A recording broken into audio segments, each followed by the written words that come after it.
Asalaamu calaykum. Soo dhawaad saaxiibayaal, meel kastoo ka joogtiin dunidayda daafeeda. Magacaygu waa Axmed Faarax, halkaan nagala socotiinna waa Emila Midi Production iyo sidoo kale Emila High School. Saaxiibayaal, soo dhawaada. Sidii aad kusoo aragteen title-ka hore ee muuqaalkeenan caawa ama maantaba waxaynu ku baran doonaa hordhac ku saabsan software-ka la yiraahdo Adobe Audition, waxa uu noo qabto iyo weliba inta uu software-kaas noo socdo waxyaabaha aan ku baran doono ayaan uga hadli doonaa muuqaalkeena. Haddaba saaxiibayaal, horta Adobe Audition hadaa maqashid waa software loogu talagalay in lagu hagaajiyo ama lagu jarjaro, lagu edit gareeyo, lagu diyaarsho codadka, wax kasta oo cod sheegto software-ka inta badan loo isticmaalo lagu hagaajiyo waa software-ka la yiraahdo Adobe Audition. Waxyaabo badan ayuu noo qabtaa. Waa software maanta software-ada dunida loogu isticmaalka badan yahay ka mid ah. Haddii aynu horey usoo barannay software lagu magacaabo Premiere Pro, aynu kusoo barannay muuqaal hagaajinta, waxaan u baahanay haddaan muuqaalka hagaajinay inaan maqalkiina hagaajino. dabcan taas waa isku raacsana. Haddii haddaba taas aan u baahannahay, waxaa u baahannahay software-ka aan ku hagaajin lahayn maqalka, maadaama muuqaalka aan usoo isticmaalnay Premiere Pro. Haddaba muuqaalkeenan ayaan uga hadli doonaaye ugu horreyn waxaynu baran doonaa cashirta aan ku qaadan doono. Ileen muuqaal kasta intaanaan software-ka bilaabin waxaan soo bandhigi jirnay cashirta aynu ku qaadanayno software-kaas, inta cashir ay yihiin iyo waxaan ku kala qaadanayno intaba waan ka hadli jirnay. Software-ka hore ee Premiere Pro inuu soo dhamaaday waan uga soo hadalnay. Software-kan hadeerta waxaan baran doonaa hordhici uu leeyahay, inta cashiroo lagu qaadanaa iyo weliba cashir walba waxyaabaa lagu baranaa. Soo dhawaada saaxiibayaal.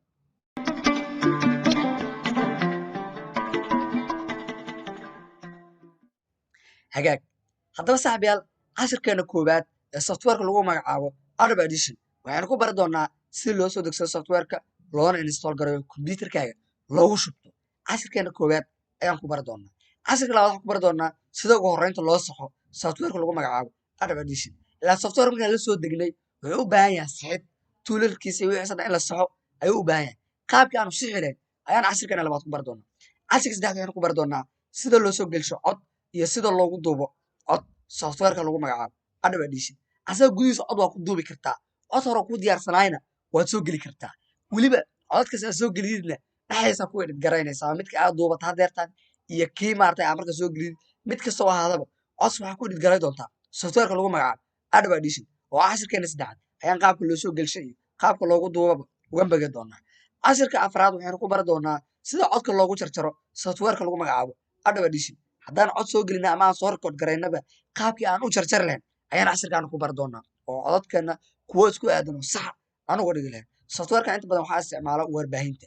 Cashirka shanaad waxaynu ku baran doonaa sida codadka loogu save garaysto software-ka lagu magacaabo Adobe Audition, weliba codkaasna loogu bedelo MP3 waxa la yidhaha ama mid maqal sax ah, maadaama MP4 aan kusoo barnay inay tahay muuqaal, tanna waxaynu baran doonaa MP3 ama maqal. Qaabka codkaaga maqal loogu bedelo markaa arag ku edit gareeyay aad uga dhigi lahayd cod nadiifa, qofkaa rabtid u diri kartid, muuqaalkaa rabtid aad ku dari kartid, meesha aad rabtid aad geey kartid, qaabka ugu dhigi lahayd ayaan waxay ku baran doonaa cashirka shanaad iyo weliba qaabka loo save garaysto. Cashirkeena lixaad waxaynu ku baran doonaa sida codka looga dhigo high quality adigoo isticmaalaya software-ka lagu magacaabo Adobe Audition. Haddii codkaaga u ahay mid naxuusa, hoos meel ay ka dhawaaqaay, sida aad ugu dhigi lahayd cod normal ah amaba normalka aa ugu sii kormari lahayd high aa ugu dhigi lahayd ayaan ku baran doonaa. Balse waxaynu isticmaali doonaa waxa la yidhaha high quality, in codka uu yahay mid professional inuu yahay ayaan isticmaali doonaa. Cashirkeena toddobaad waxaynu ku baran doonaa sida codka buuqa looga saaro, waxa la yidhaha noise reduction ayaan ku baran doonaayo. Haddii markaa cod duubeeda meel sawaxan badan ama maaragtay buuq badan aa kusoo duubtay, sida buuqaas iyo dabeeshaas iyo qarracdaas waxaas aa uga saari lahayd ayaan cashirka toddobaad ku baran doonaa. Cashirkeena sideed waxaan ku baran doonaa sida codka looga dhigo telephone voice ama sound in telephone waxa la yidhaha ayaynu ku baran doonaayo. Barnaamijkan asagana waxaa isticmaalo oo cashirkeena sida aan ku baranayno laba qaab baa loo isticmaalaa. Inta badan filimaanta marka la turjumayo kale ama filimaanta aad diyaarinaysid waa la isticmaalaa qof kula joogta markaa ka dhigeed inaad telephone kula xiriirtay oo kale. Weliba qofkaas codkeeda dadka markay dhow maqlaayaan ay moodaan inaad telephone kala hadlee waxaa la isticmaalaa waa software-ka lagu magacaabo Adobe Audition. Cashirka sideedaad ayaana ku baran doonaa qaabka loo sameeyo telephone voice waxa la yidhaha. Cashirka sideedaad ayaan ugu begi doonaa. Qaabka labaad ee loo isticmaalo waxay tahay weriyaal waxaa jiro markay kuleeyihiin qofkaas waan wareysanay qofka telephone kula xiriirnay, qadka telephone kula maysa xiriir ayaga codkoodii ay laba cod kaaga dhigayaan. Qaabkaasna dad ayaa isticmaalo, balse annagu qaabka aan doonaba aan u isticmaalnay waynu arki doonaa insha Allah si fiican ayaan u baran doonaa.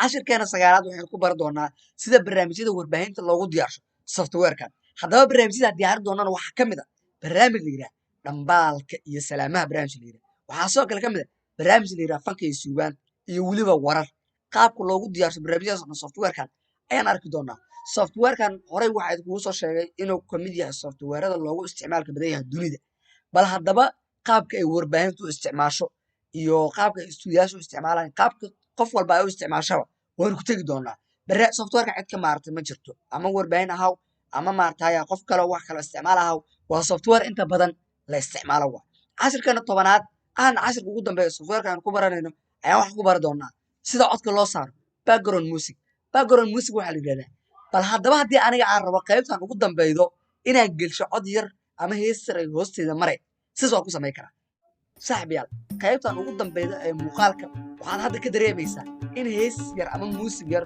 oo hoos ka dhawaaqa background music taas ayaa la yidhahdaa qaabka aan u sameeyo iyo qaabka hadhow adigu u samayn lahayd cashirkeenna tobanaad ayaan ugu hadli doonaa haddaba saaxiibayaal 10kaas cashir waxay ahaayeen 10ka cashir aynu ku baranaynay softwareka lagu magacaabo Adobe Audition waa software loogu talagalay in lagu hagaajiyo guud ahaan codadka ama wixii sheegto MP3 haddaba haddii ay tahay markii hore muuqaalka soo gaaray muuqaalka like saar siina share garee si asxaabada ugu faa'iideystaan haddii ay jirto wax su'aal qabtid qaybta hoose ee commentiga nagula wadaag tani inta gaari doona cashirkeena koowaad ee softwareka ee ah sida loo soo degsado softwareka loona soo install garaysto waa dhammaantood isma dhaaf